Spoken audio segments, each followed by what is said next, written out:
I leaned down and pressed my lips on his forehead to see if he had a fever. My mom used to do this when I was little, and she'd tell her patients' moms that you need a thermometer to find out what a child's temperature is, but you can get a feel if he has a fever or not by kissing him on the forehead. Plus, it makes them feel better if you kiss them. His forehead was cool to the touch, so he didn't have a fever. I bet you're a bit dehydrated. I said, we really didn't drink enough today. I'll get you some Advil and some Pedialyte and you'll be better in no time. I'll wet the bed if I drink now, he whispered. You'll wet anyway, I whispered back. Yeah, I'll wet anyway, he giggled. I went to the fridge and got the Pedialyte and then into the cabinet in the desk where Terry kept the over-the-counter meds. I dropped down on the couch next to Kevin and said, let's sit up, pal. He sat up and I put my arm over his shoulder. I gave him the children's Advil and the bottle of Pedialyte. We sat together for a while as he drank. I flipped on the TV and found the Disney Channel. We watched an episode of Phineas and Ferb which we both were laughing at. He snuggled into me as we watched, and I noticed that when he finished his drink he dropped the bottle and began sucking his thumb. Slowly he nodded off again.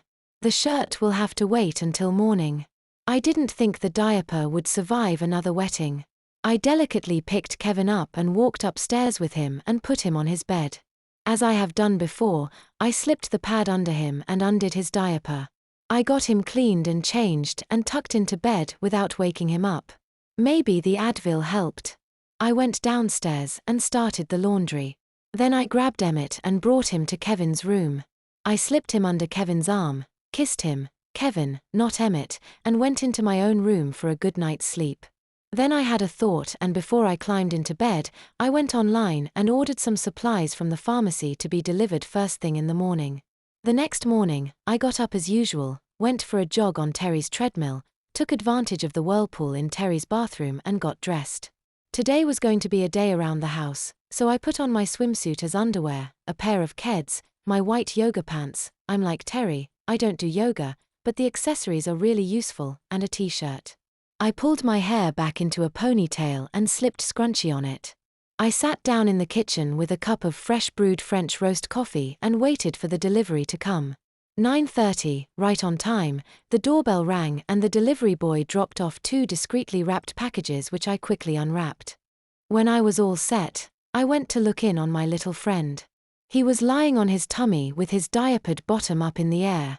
His thumb was in his mouth and there was drool on his pillow. I took out my iPhone and snapped a quick picture and sent it to Terry. I got a reply almost immediately, just 5 digits long. Oh, and then about a minute later, that's my boy. Such a cutie. Look in the baby book in the den. There's a pic just like it from when he was 2. I figured I could do that later.